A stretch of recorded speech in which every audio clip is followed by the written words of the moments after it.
Assalamualaikum warahmatullahi wabarakatuh. Perkenalkan, nama saya Ilmi Nuriyah dari Perbankan Syariah 4, NIM 2041050101115.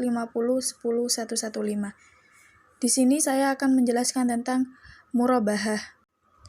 Nah, yang pertama yaitu pengertian murabahah. Murabahah adalah sebuah proses transaksi jual beli barang di mana harga asal dan keuntungan telah diketahui dan disepakati oleh kedua belah pihak sebelumnya. Nah, maksudnya yaitu di mana seorang pembeli dan penjual mengetahui berapa nilai keuntungan yang diperolehnya. Nilai keuntungan yang didapat bergantung pada margin laba. Pembiayaan akad murabahah ini dijalankan dengan basis ribun atau laba melalui jual beli secara cicil maupun tunai. Nah, yang kedua yaitu syarat murabahah. Syarat yang pertama, penjual memberitahu biaya barang kepada nasabah. Tujuannya yaitu agar tahu berapa biaya yang dijual. Yang kedua, kontrak pertama harus sah sesuai dengan rukun yang diterapkan. Yang ketiga, kontrak harus bebas riba.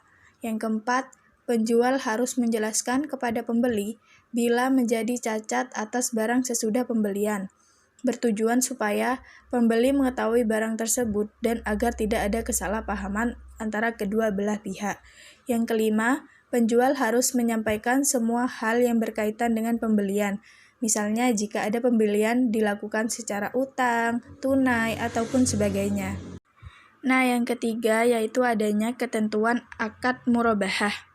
Pertama, adanya pelaku, di mana seorang pelaku harus cakap hukum dan balik, yaitu maksudnya pelaku harus berakal dan bisa membedakan. Contohnya, yaitu melakukan jual beli dengan orang gila. Nah, itu hukumnya tidak sah. Sedangkan jual beli dengan anak kecil, itu hukumnya sah jika mendapatkan izin dari walinya.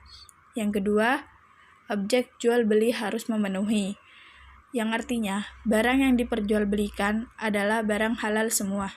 Jika barang itu haram, tidak dapat dijadikan sebagai objek jual beli, karena barang tersebut menyebabkan manusia bermaksiat atau melanggar larangan Allah. Atau juga, barang yang diperjualbelikan harus mempunyai manfaat atau nilai, dan bukan merupakan barang-barang yang dilarang. Nah, maksudnya barang-barang yang dilarang yaitu seperti jual beli minuman keras, jual beli bangkai, jual beli narkoba, jual beli barang yang sudah kadaluarsa, dan lain sebagainya. Nah, itu tidak diperbolehkan.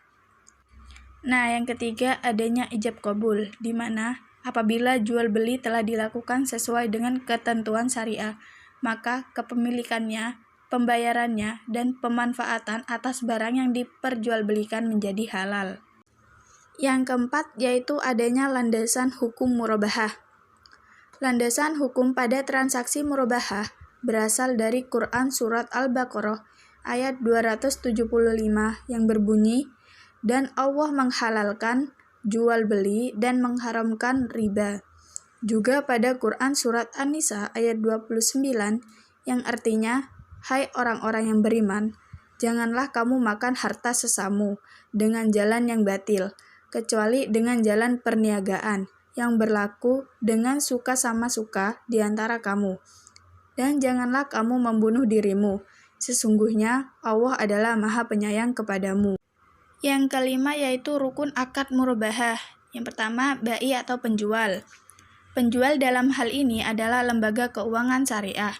Dalam hal ini adalah lembaga keuangan mikro syariah atau Baitul Mal wat Tamwil atau Koperasi Jasa Keuangan Syariah. Yang kedua, musyatari atau pembeli. Pembeli yang dimaksud di sini adalah nasabah, baik berlaku sebagai pembeli akhir ataupun selaku pedagang. Para pihak berakad harus cakap menurut hukum.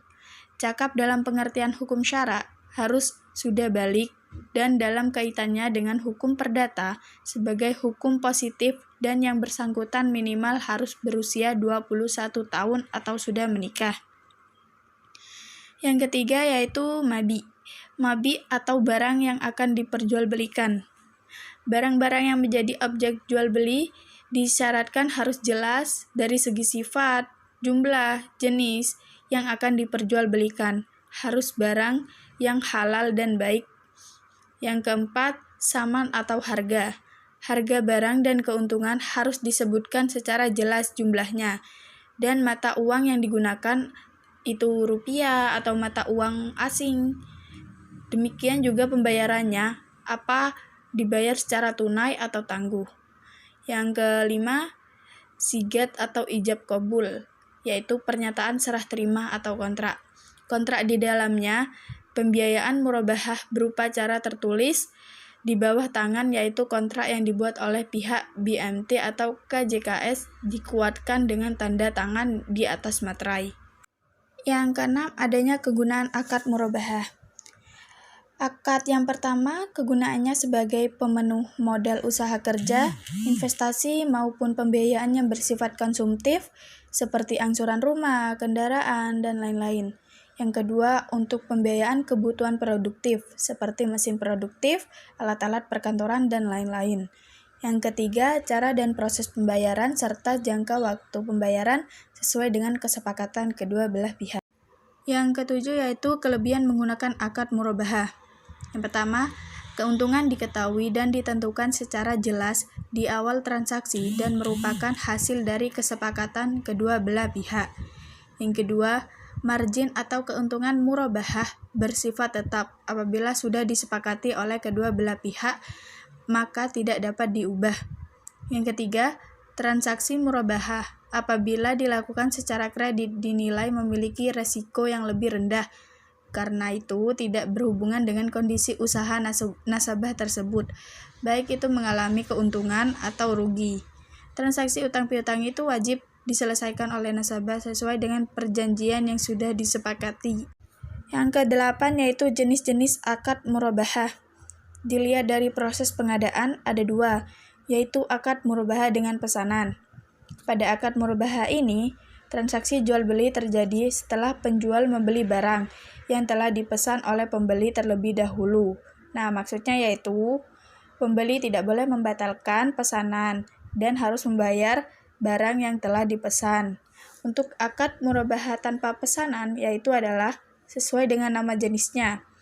Penjual dapat membeli barang tanpa harus ada pesanan terlebih dahulu dari pembeli. Akad murabahah jenis ini termasuk bersifat tidak mengikat. Nah, yang kedua, jenis akad dilihat dari cara pembayarannya. Yang pertama, pembayaran tunai, yaitu pembayaran yang dilakukan secara tunai saat barang diterima. Yang kedua, pembayaran tangguh atau cicilan, di mana pembayaran dilakukan kemudian setelah penyerahan barang, baik secara tangguh sekaligus di belakang atau secara angsuran. Mungkin cuma ini yang bisa saya jelaskan tentang murabahah, kurang lebihnya saya minta maaf. Terima kasih. Wassalamualaikum warahmatullahi wabarakatuh.